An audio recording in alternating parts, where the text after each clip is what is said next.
सृष्टि के आरंभिक समय में जब संसार तो बन चुका था, परंतु उसमें संतुलन और समृद्धि का अभाव था।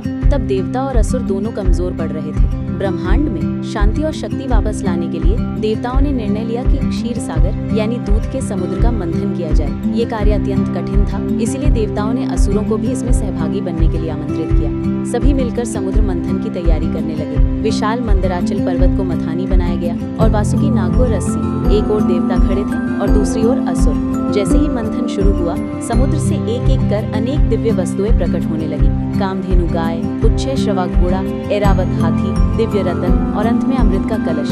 इसी मंथन के मध्य समुद्र के भीतर से अचानक एक दिव्य प्रकाश उठा। ऐसा प्रतीत हुआ मानो सूर्य स्वयं क्षीर सागर से प्रकट हो रहा हो। वो प्रकाश बढ़ता गया और उसी तेजस्वी प्रकाश से माता लक्ष्मी प्रकट हुई। उनके हाथों में कमल, चरणों में सौभाग्य और मुख पर अनुपम तेज था।